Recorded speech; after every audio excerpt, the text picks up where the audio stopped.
want to note that you brought up children being unequal to adults. I just hope you weren't comparing women to children. Was technically a comparison of Okay, I don't need you to protect me. I just need you not to harm me. I can protect myself. I'm very capable of doing what I need to do. Something that came up in my conversation with Joe Rogan on this issue, that basically Christians and religious people in general lost the marriage argument 50 or 60 years ago because we gave up. Marriages are not just fundamentally procreative, they're also monogamous and permanent. And those are the three pillars, you might say, of marriage. And we gave up two of the pillars. We said that it doesn't have to be permanent. And if it's not permanent, that means it's not monogamous. Basically, the church has bought into polygamy. It's just you have to do it one at a time rather than all at once. and once that happened, it was like you could still make the argument for so-called traditional marriage, but it's a much weaker argument. And people just don't believe you anymore when you say that you cherish the marriage sacrament. I think it just got to a point where the other side, they just didn't buy it. They didn't believe that we really cared. Well, hello, that's because we have no-fault divorce now. Thank you, Ronald Reagan, for enabling no-fault divorce in 1970. In 2021, 51% of births in the UK took place outside of a marriage.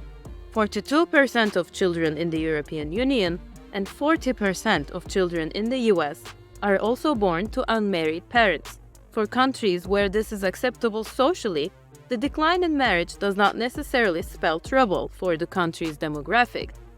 But in other parts of the world, most notably in East and South Asia, marriage and birth rates are highly correlated. Only 2.3% of babies are born outside of marriage in Japan, which means if people don't get married, they're also very unlikely to have children.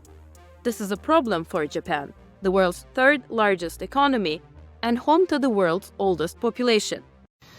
Let me tell you why dating on Bumble in Japan is the fucking worst, all right? I matched with a girl who was Thai, and we decided that we were gonna go on a first date. And we're supposed to meet at like 4 o'clock, and I showed up early. I got a beer, I sat down, and she shows up late, and she shows up really late, and she's sweating, and she runs up to the table. And usually on a first date, the first thing that somebody says to you is, hey, nice to meet you, my name is so-and-so. Something along those lines, something cordial, something polite. The first thing that this person says to me is, hey, I'm sorry, I can't have sex with you tonight, I'm on my period. Okay, nice to meet you too. So I said to her, trying to be polite, I said, oh no, it's okay, we're on a first date. I was not expecting to have sex with you tonight. The second thing she says to me is, oh no, don't worry, I'll still blow you though. Okay, so then I looked at her and you know what I said?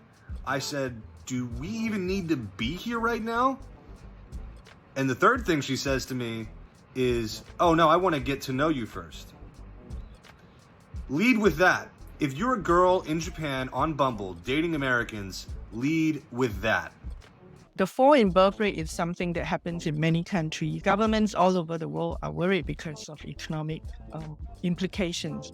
From state-funded matchmaking apps to marriage support concierges, the Japanese government has introduced several incentives to promote marriage. But so far, nothing has worked. There is this, financial constraint that people feel that they may not be able to support a family and raise children. A similar problem is troubling authorities in neighboring China, which registered the fewest marriages in 2022 since public records began. The country also saw its birth rate fall to a record low the same year. Oh, you do this when you think you're gonna have a child. You have abortion. No, you take one when you think birth control. No, when you think you're gonna have a child, you take one to see if Plan B. By 2050, China's working population will reduce by 10%, and not enough babies born to fill that gap. And the dependent population, those who will reach retirement age, will double. In a sharp reversal from its former one-child policy, the Chinese government encourages marriage and childbirth since 2016. But this time, it's Chinese women who have reservations about married life. And the women tend to spend significantly much more time than their husband in childcare and other related care.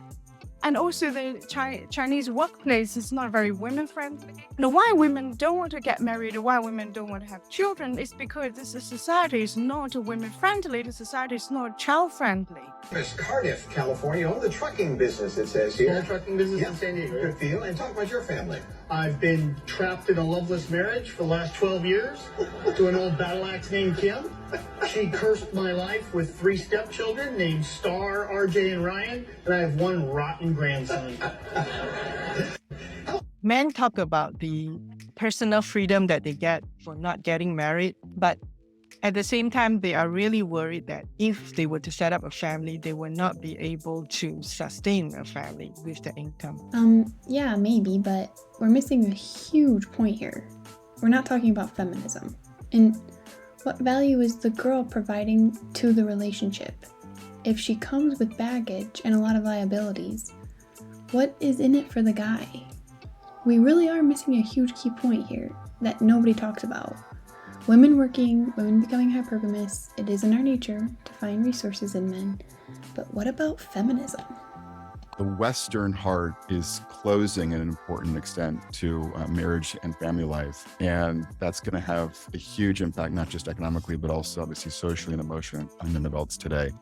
And this is the marriage wheel, the marriage cycle that everyone talks about. You get married, she wants the house, the kids. She's barking out orders, the man is working hard, works hard to please his wife and to support his family. The wife is so unhappy because all of his attention is supporting the family and keeping the house afloat. And women are emotional, so she talks about it to her girlfriends. We all know that women give terrible dating advice, and now her girlfriends are telling her that she can do better. You don't deserve to be treated like that. So, she looks for validation in other men. Thank you, social media, giving women access to all the top men. Divorce, and now they live in separate homes. And the mother talks bad about dad because women never do anything wrong. Why are you single? Come find out. Just come find out. I can show you better than I can tell you. May the only tears you shed in 2023 come from gagging on ding-a-ling. Why are you single? Come find out. Just come find out. I can show you better than I can tell you. Who's gonna handle that? The question is, am I your type? You might be. I do like black guys. Y'all like black guys? All right, cool. Y'all can go like them over there. But we are going to keep... Men with no hose. Where are you? So the men with hose are up here, receiving all of the attention from the hose, including you. And the men without hose are down here, trying to contact you on Bumble and not receiving an answer. Hope that helps. Welcome to the Man Key Dating Channel, where we talk about the feminist movement mixed with female liberation in today's dating market. Please click the subscribe button, please like the video, and be nice as you come along with me on my learning journey as a single mother dating a high-value man.